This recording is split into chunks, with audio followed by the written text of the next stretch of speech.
सोचकर देखिए, सभी लोग रोहित शर्मा, विराट कोहली, हर्षित राणा, ईशान किशन और ऋषभ पंत की बातें कर रहे हैं, लेकिन कोई ये नहीं बात कर रहा है कि आखिर मोहम्मद शमी और मोहम्मद सिराज को क्यों नहीं सिलेक्शन हो रहा है। इस पर क्यों नहीं बात कर रहा है। चलिए आज हम आपको बताते हैं आखिर क्यों इन दोनों को इग्नोर किया जा रहा है। ओडीआई, T20 और न टेस्ट में आखिर क्यों नहीं हो रहा है। शुभमन गिल की वापसी हो रही है तो श्रेयस अय्यर वाइस कैप्टन के तौर पर वापस आ रहे हैं। ओडीआई स्क्वाड में 7 चीजें होने वाली है, वो 7 के साथ आपको बताने वाला हूं।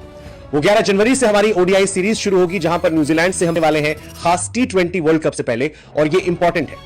इंपॉर्टेंट इसलिए क्योंकि विराट कोहली, रोहित शर्मा इसके बाद आपको सीधा सीधा आईपीएल में खेलते हुए नजर आएंगे। अब जाहिर सी बात है, जिस तरीके की परफॉर्मेंस है आपको रोको वहां पर दिखेंगे, लेकिन उस रोको से ज्यादा इंपॉर्टेंट यह है कि Rishabh Pant in all set to be dropped. जी हां, ऋषभ पंत इस ओडीआई स्क्वाड से ड्रॉप होने वाले हैं और उनकी जगह ईशान किशन को अब बैकअप विकेट कीपर के तौर पर आप देखेंगे। KL Rahul first choice opener भी हैं, विकेट कीपर भी हैं। अगर आप मिडिल ऑर्डर में देखेंगे तो वो लीड भी कर रहे थे, लेकिन शुभमन गिल भी एज अ कैप्टन अब वापस आएंगे। केएल राहुल की कप्तानी में हमने अभी साउथ अफ्रीका को हराया था, जहां पर रोको ने परफॉर्म किया, धमाल मचाया। अब बारी है न्यूजीलैंड की। इसके अलावा शुभमन गिल तो वापस आएंगे, लेकिन वाइस कैप्टन के तौर पर आप श्रेयस अय्यर को इंजरी के बाद वापस देखेंगे। 25 अक्टूबर को थर्ड ओडीआई में न्यूज ऑस्ट्रेलिया के अगेंस्ट सिडनी के अंदर जो चोट लगी थी, रिवर्स कप कैच ले रहे थे, बॉल पसलियों में जाकर लगी, चोट लगी, जिसके बाद हॉस्पिटल में एडमिट हो गए थे, लेकिन उसके बाद अब वापस आने के लिए तैयार है। अब अगर श्रेयस अय्यर वापस आ रहे हैं तो बाहर भी कोई जा रहा है। कौन जा रहा है वो बाद में बताऊंगा, लेकिन पहले जसप्रीत बुमराह। जी हां, जसप्रीत बुमराह को इस सीरीज में रेस्ट दिया जाएगा और बुमराह रेस्ट देने की वजह सिंपल सी ये है कि आपके पास फॉरेन T20 सीरीज है, वहां पर आप खेलते हुए देखेंगे। फिर उसके बाद T20 वर्ल्ड कप है, तो ये दोनों चीज इंपॉर्टेंट है। हमने देखा था पिछले वर्ल्ड कप में कितना बड़ा एसेट है, और किसी भी फॉर्मेट में हमारे पास जसप्रीत बुमराह एक बड़ा एसेट होते हैं। तो ऐसे में वर्कलोड मैनेजमेंट मानिए या कुछ भी मानिए, लेकिन जसप्रीत बुमराह को इस सीरीज में आराम दिया जाएगा। अब श्रेयस अय्यर अगर अंदर आ रहे हैं तो कहा जा रहा है कि तुतराज गायवाड़ का पत्ता कट सकता है। जी हां, तुतराज गायवाड़, ये पूरी चांसेस हैं कि शायद आपको स्क्वाड में नजर ना आए, लेकिन जिस तरीके की परफॉर्मेंस दी थी वो डिर्व करते हैं स्क्वाड में। लेकिन अगेन प्लेइंग 11 में कौन लाओगे जब तक श्रेयस अय्यर नंबर 4 की जगह एकदम फिक्स है भैया।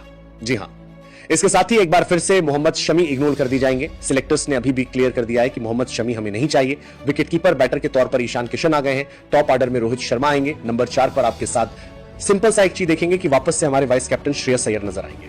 तो ये तमाम चीजें हैं, लेकिन शमी आपको कहीं से कहीं तक नजर नहीं आने वाले हैं। जी हां, मोहम्मद शमी इस सीरीज में भी एक बार फिर से साउथ अफ्रीका के बाद जिस तरीके से परफॉर्मेंस दी थी, सैयद मुश्ताक अली ट्रॉफी में जलवा दिखाया था। फिर विजय हजारे ट्रॉफी भी खेल रहे हैं, और ओडीआई में तो शामी को प्रूव करने की जरूरत भी नहीं है। आखिरी बार चैंपियंस ट्रॉफी खेले थे, इंडिया के लिए हाईएस्ट विकेट टेकर थे।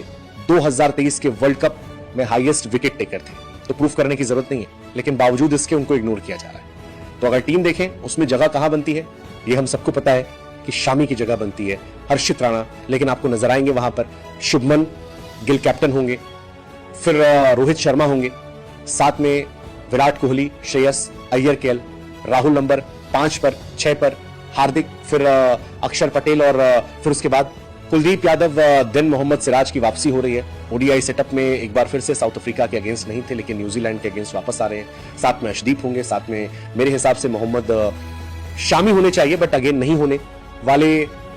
हर्षित राणा आपको यहां पर नजर आएंगे। सब्स्टिट्यूट के तौर पर जो स्क्वाड होगा उसके अंदर ईशान किशन, यशस्वी जायसवाल, नीतीश कुमार, रेड्डी प्रसिद्ध कृष्णा आपको नजर सरा सकते हैं। बाकी मोटे मोटे जो अपडेट है वो यही है। लेट्स सी, देखते हैं कि 2 और 3 तारीख, ये वो तारीख है जब आपको ओडीआई का स्क्वाड देखने को मिल जाएगा। T20 का स्क्वाड तो आ गया है, लेकिन ओडीआई का इंतजार, क्योंकि श्रेयस अय्यर की फिटनेस पर अपडेट चाहिए था।